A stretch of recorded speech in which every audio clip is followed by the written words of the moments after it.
या सिनेमाचा ट्रेलर आम्ही पाहिला, त्यात तुझी भूमिका पाहिली आणि खूप वेगळी अशी ती भूमिका वाटतेय, तर त्याबद्दल तू काय सांगशील? मला असं वाटतं तेजस एक दिग्दर्शक म्हणून विजन आणि त्याचं आपण कौतुक यासाठी करायला पाहिजे की जो कलाकार म्हणून जसा आहे, इमेज त्याची जशी दिसते लोकांना तसं घ्यायचंच नाही असं त्यांनी ठरवलं होतं की रेणुकाताईंचं कॅरेक्टर सोडता. जसं महेश सर पण करेक्ट म्हणाले तसं माझ्याही बाबतीमध्ये मला असं झालं की मी जसा दिसतोय तसा दिसलाच नाही पाहिजे. सिद्धार्थ जसा वागतो, सुबोधदादा खऱ्या आयुष्यात जसा आहे त्याच्या सगळंच उलट त्यांनी करायचं ठरवलं, विच इज व्हेरी अनकन्व्हेन्शनल. आणि खरं तर मला असं वाटतं की चित्रपटामध्ये ते वर्क झालं.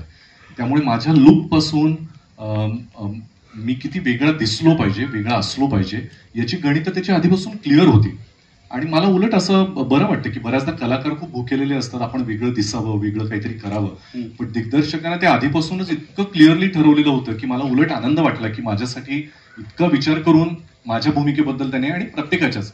त्यामुळे या चित्रपटाचा भाग होताना मला फार आनंद वाटतोय आणि हे माझं सौभाग्य आहे की इतक्या उत्तम टीम बरोबर, इतक्या उत्तम दिग्दर्शकाबरोबर, लव सर, अंकुर सर यांच्याबरोबर पहिल्यांदा जेव्हा ते मराठीत पदार्पण करतायत, नेहाचं पहिलं काम आहे, रोहन रोहन यांचं संगीत आहे, या सगळ्याच टीमचा भाग होणं is a very delightful thing.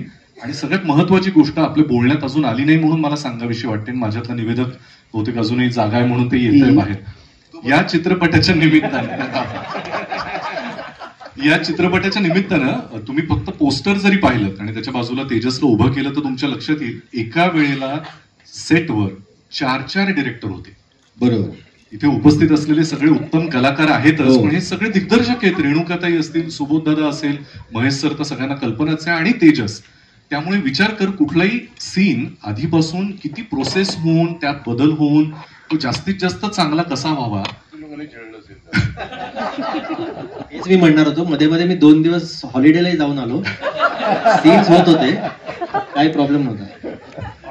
So त्यामुळे हे सगळी मोड बांधणं त्याच्यासाठी कठीणही होतं. आणि त्यामुळे तुम्ही विचार करू शकता की जे प्रॉडक्ट आपण चित्रपट म्हणून, कथा म्हणून बघणार आहोत ते किती इंटेन्स आणि तयारी होऊन तावून सुलाखून आलेलं असेल.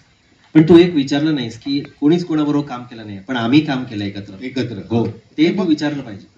We go long back. थोडक्यात सांगतो मी अगदी. तेजस जेव्हा नाही इतकं नाही, अगदी आम्ही काम केलंय, बस संपलं. आम्ही खूप काम केलं, आम्हाला खूप काम करायचं.